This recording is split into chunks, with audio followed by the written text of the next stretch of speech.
Good morning, class. This is POD number 2. As you're coming in, now that the bell is rung, please name a person involved in World War II and briefly tell me why you think they were important. If you know no one involved in World War II, maybe think about the president from the Great Depression.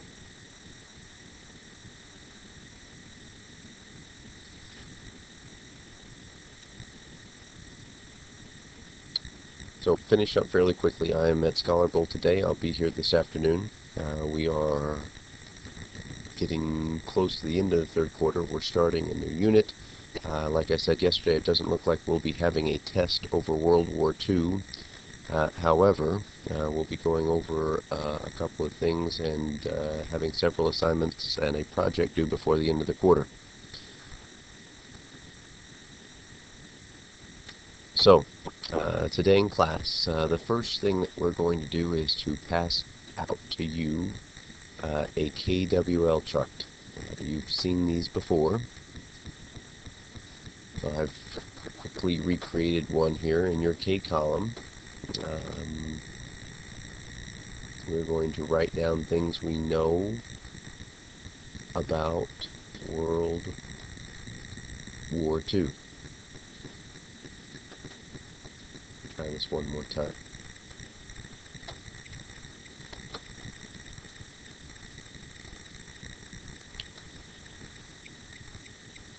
Okay, so now that you have a KWL chart in front of you, in the K column, I need you to write down something you know about World War II.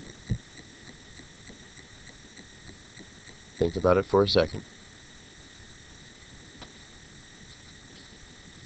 In fact, take about 24 more seconds.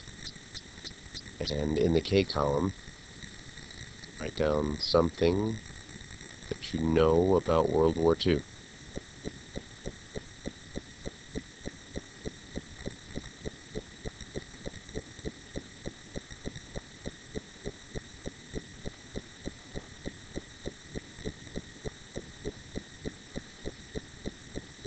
Beep, beep, beep, beep, beep, beep, beep, beep. Okay, so in the K column, you maybe wrote down something about, we hope maybe, you're going to number these things here. How about FDR? Let's fix this, because I cannot write with a mouse. So FDR. Who was our president during most of World War II. In fact, stayed on to run for consecutive terms even after his second term was over because of the trouble during World War II. Somebody else, tell me something you know. Okay, very good. Obviously, I can't hear what you're saying, but I bet somebody has on their paper Hitler.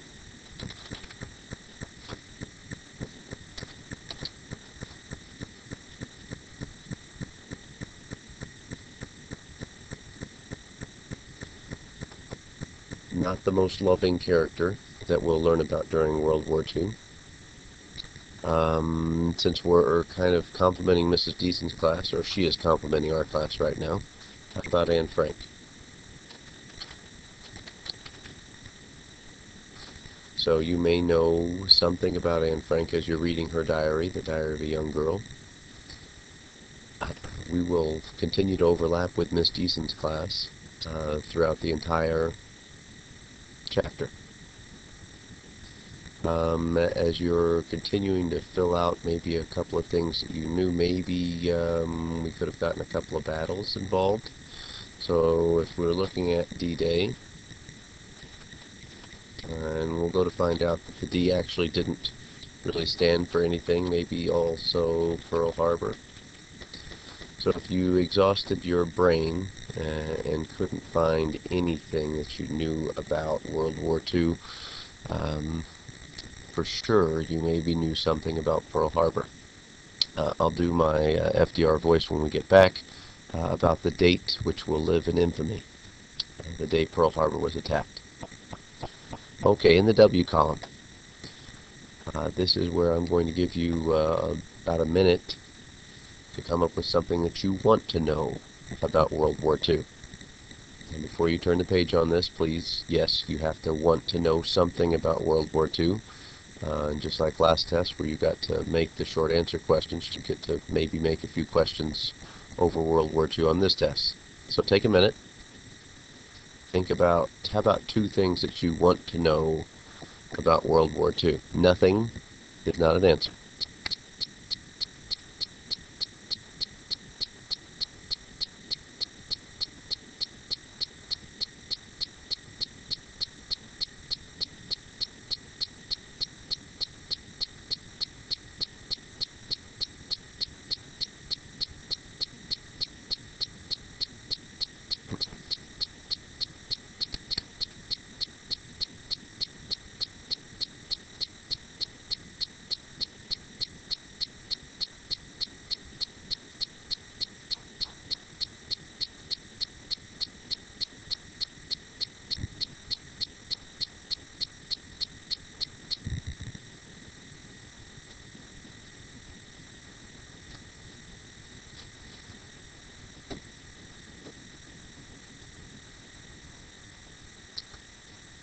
Okay, beep beep, timer up.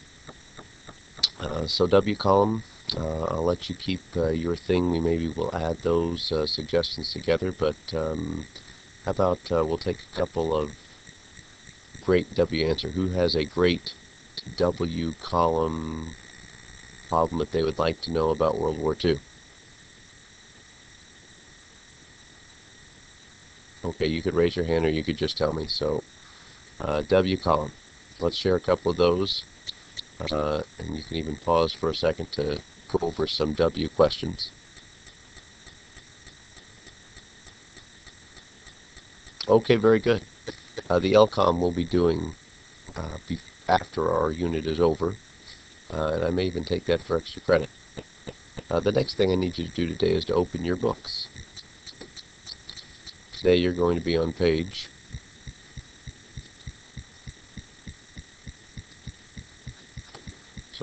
750. On page 750, the impact today, why these things are significant. World War II marked the beginning of the nation's role as a superpower. The war also transformed the American economy into an enormously productive and enduring, prosperous economy. So the first thing, as we look at world history, in 1939, this is what caused our attention to be paid on the other side of the world.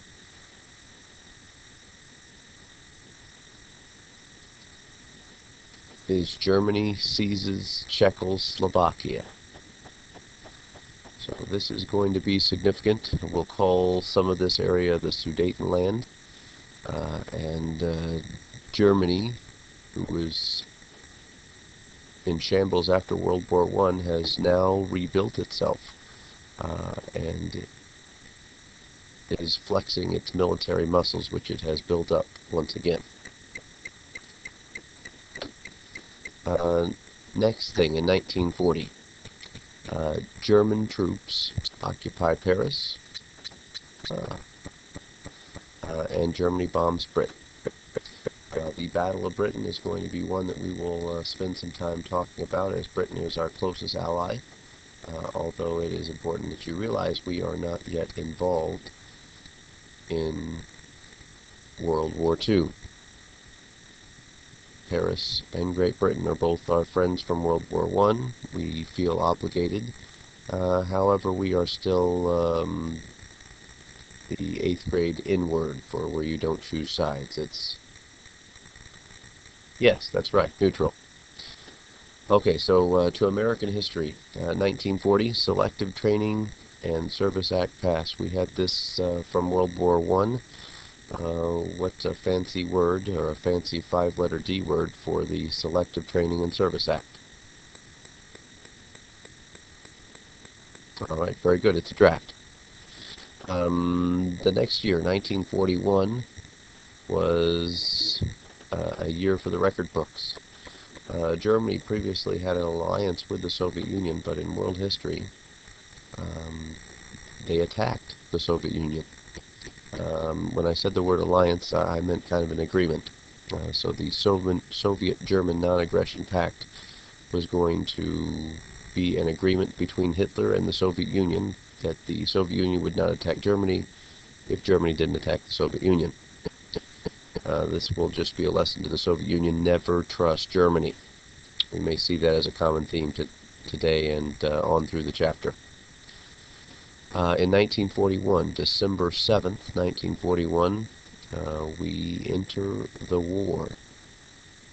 Also that year, the Lend-Lease Act was passed. This is going to sell ships and guns and be a way that we could sell these things with especially Great Britain and our other allies. As they are going to lease them, we're going to give them credit right away. 1942. Being worried about the previous attack on December 7th, which got us into World War II, we do something unprecedented for the Americans. We sent Japanese Americans to internment camps. We'll talk about the EC and the NISI, whether you are actually born on U.S. soil or not. If you were a Japanese American citizen, we sent these people to internment camps. Now, internment is different than concentration. Internment was just kind of a holding camp. We were not torturing these people.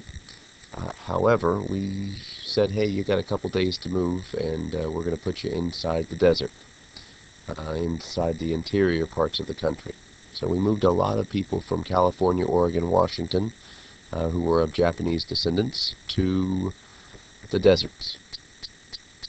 So think for a second maybe why we did something like that. Do you think that is the American way?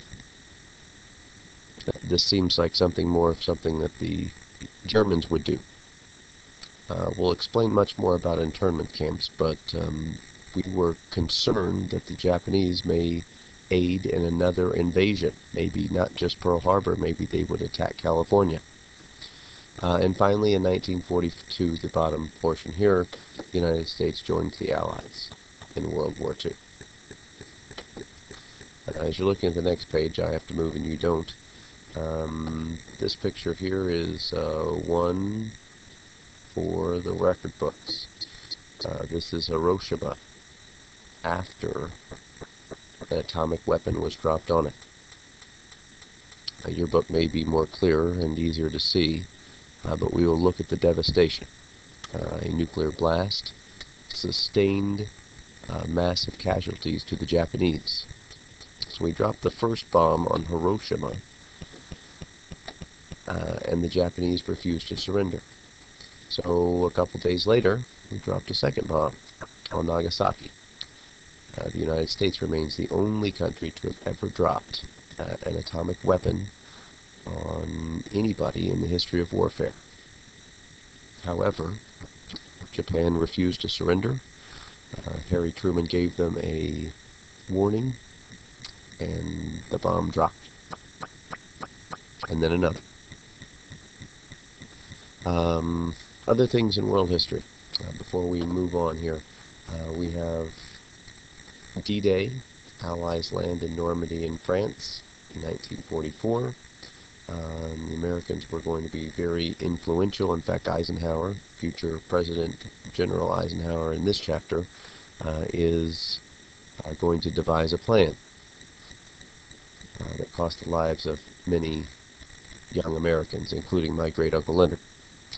In 1945, concentration camps were found as we are liberating the countryside, as we're closing in on Germany. And in 1945, World War II ends. So this is a very brief summary of what is going to happen. We're going to look in much more detail, but to give you kind of a timeline on what is going on, this is what we have. Now, one more thing that I need to have you have in front of you today is a project sheet from the World War II chapter.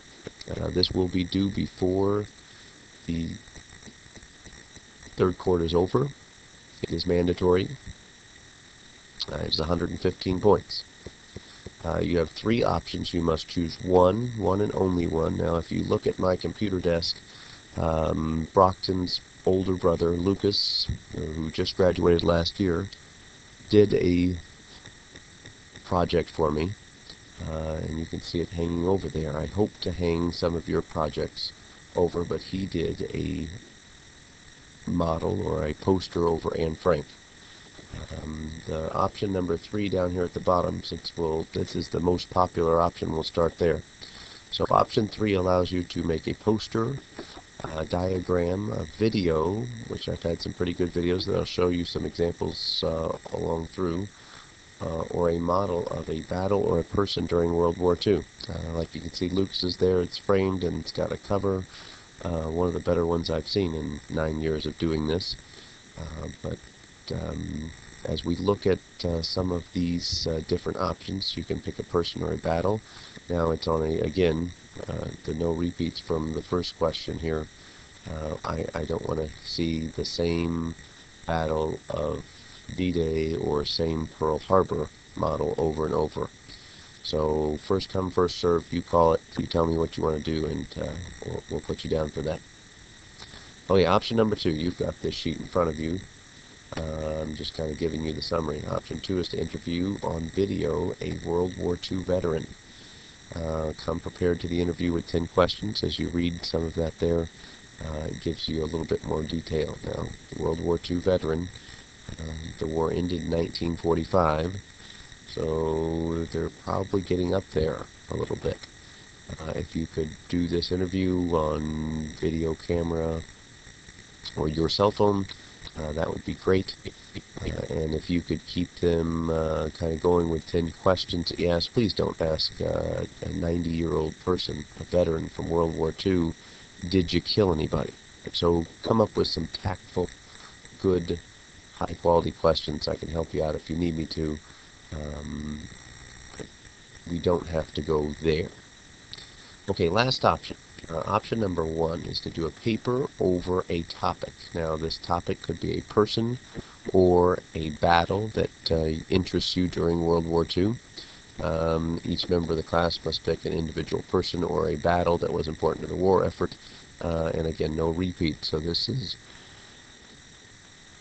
important to all of us here, that we don't hear the same presentation over and over and over. Now, if you'd like to change your thing, as long as nobody else has it, up until the day it's due, I am fine with that. However, one of these 3 options. Now, be thinking about this, because I've got the date on top when this is due. Looks like middle of the last week there we'll be taking part. You won't have homework. However, you do have this long-term assignment due. So be thinking about that as we start the chapter. Now I need you to open your books to page 752 and 753, and I need you to do this in class or homework assignment for me. I will be back tomorrow. We'll go over this and break down World War II in as much detail as we can. One of the most exciting times in history, also one of the more trying times. So, I'll see you this afternoon. If you need me, come and see me. If not, have a good rest of the day. Finish this in class. If you don't get it finished, it is homework.